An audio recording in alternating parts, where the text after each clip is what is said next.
we're seeing a migration of people selling in Playa Vista and moving to Palos Verdes because people want more land. They want more space. They're realizing after a year of lockdown that their living arrangement just doesn't work. Welcome, guys, to another episode of Next Level Lifestyles, where we connect you with various realtors, locations, and lifestyles worldwide. And today we have our very special guest, Alison Clay-Duboff with RE/MAX Estate Properties, Manhattan Beach, California. She is president of Salty Water Properties Incorporated, and she's known as locally grown but globally known. So Alison's involvement in real estate impacts the communities where she demonstrates her deeply rooted sense of professionalism and dedication. Alison exerts an unflinchingly commitment to ethics, serving her clients beyond expectations. She presented her unique brand of real estate marketing in Rome and was even the keynote speaker for the first RE/MAX France convention, as well as presentations in Tokyo. Alison is bilingual as far as speaking English and French. She's Yes, oui. Alison has been a presenter on global real estate at the California Association of Realtors Expo and has served as chair to the Global Real Estate Committee at the South Bay Association of Realtors for several years. Tell us a little bit more about your story. That was quite the resume. I love that. Oh, my story. Well, why don't I start at present and go backwards for a change? Ooh, I like that. Why not? I've been in the South Bay for 20 some years. And the South Bay is basically, in my opinion, 15 minutes south of LAX, Los Angeles International Airport. And then you have the beach cities, which is like a beautiful pearl necklace. You've got Manhattan Beach, Hermosa Beach, Redondo Beach, my hometown. And then if you go a little bit further south, you've got the whole Palos Verdes Peninsula, which reminds me of the south of France. It looks very similar. And then points east, you've got Torrance and you've got Lomita and other cities going to the east, Hawthorne and where the new Sophie Stadium is in Inglewood. That's a big happening area. And I've been practicing real estate here. It's the most beautiful place. I grew up, so I'm going backwards now. Grew up in Beverly Hills, went to 90210, had celebrity classmates. That was interesting. That was fun. And established realtors who might have been a little on the snooty side suddenly would come up to me and kiss me and hug me and say, "Alison, that's so fantastic." So then the pressure came on to keep doing this interesting stuff. So I'm kind of known for my marketing, which is all geared around highlighting the beach lifestyle. I love that story. Can I tell you, just being so creative and out of the box, like that's what Alison brings not only to her own marketing, but the marketing for her clients, right? For listings and things like that. And we know in this day and age, it's all about having the attention, right? So the fact that you did that, that's such a risky move in a sense. I thought you were going to say the snooty ones would kind of act differently towards you in a negative way, but it's so funny how it actually worked in the opposite effect, right? It did, and then it unleashed everybody else to give a little bit and to experiment and to blur the edges a little bit with their advertising and marketing.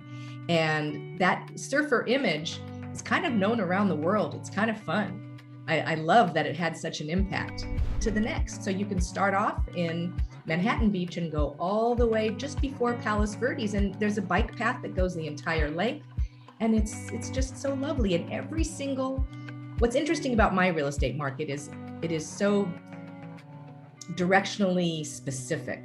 Location, of course, location, boring. But it's true because some of the walk streets that we have where there's no cars, you'll get sun in the evening. But some people want sun in the morning. Then you can have a block that's mixed use that has a lot of apartments, even though it's in the high dollar district.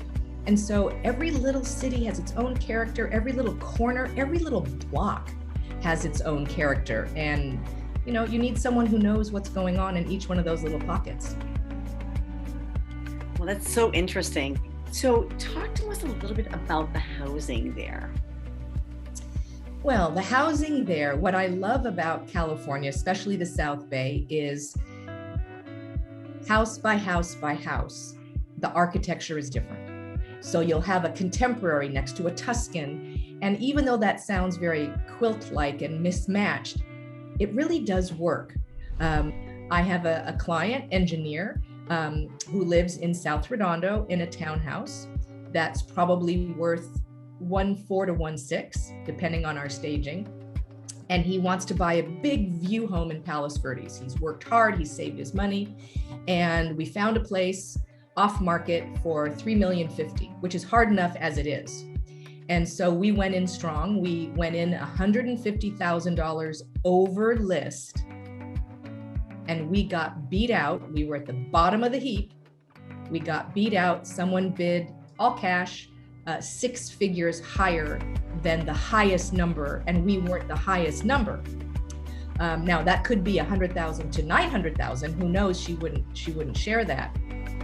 But this is for a 12,000 foot view lot with a dated home, a big home, but a dated home. I cannot agree more. I echo the same strategies to my clients locally as well. So I'm really glad to hear that we're on the same page as far as that's concerned, because we're the face of the industries, right? And what we share with our clients really impacts them and the moves that they potentially make, or the moves that they kind of hold off on making. So I appreciate that. Yeah.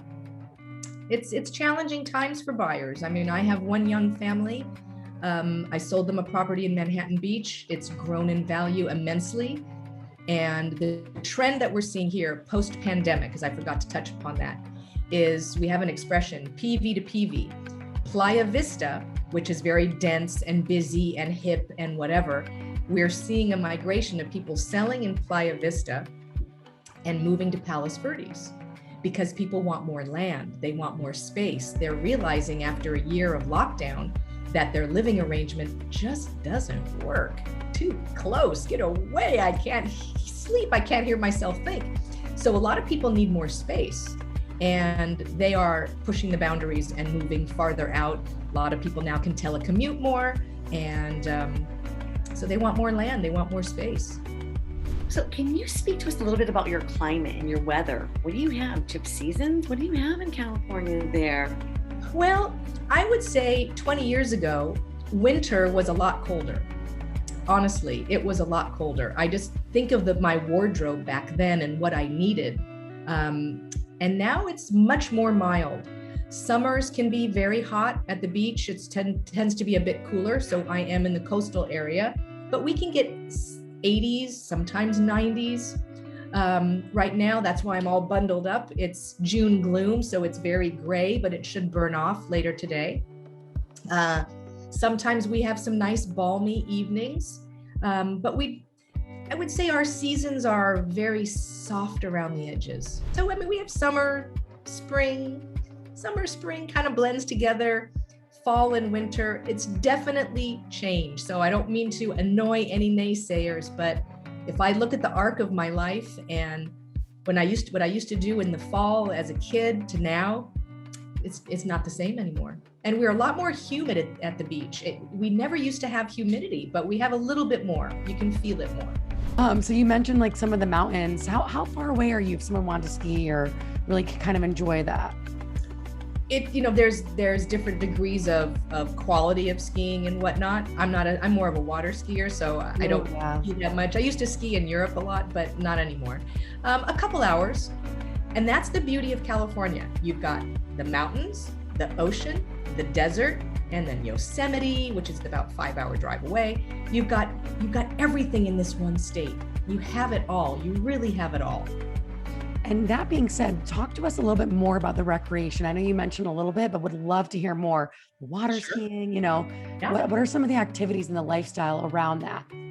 Well, here locally in the beach cities, paddleboarding, stand-up paddleboarding is a huge thing.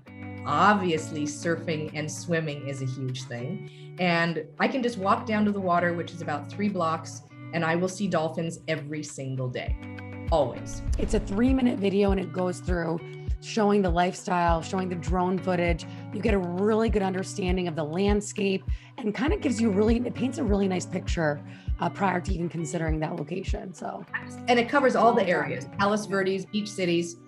And so then when someone comes out, we usually meet at my office. I have a beautiful private office in Manhattan Beach, and we sit and talk and get to know one another.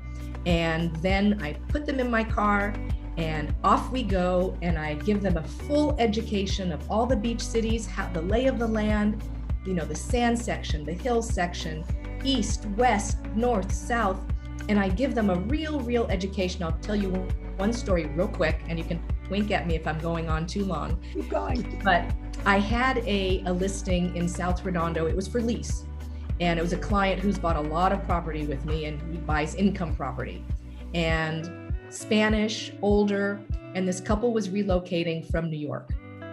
They had never been out here, but the job was bringing them here. So I met them at my listing, and they said, it's really not for me. And I thought, okay, well, it's $6,000 a month. And I've never met these people. Can I ask you, why on earth do you want to spend $6,000 a month when that's a really nice mortgage? Well, we don't know the area, and we just got here. And I said, do you see that car over there? At the time I was driving a Tesla. I said, see that car over there? Yeah, let's go.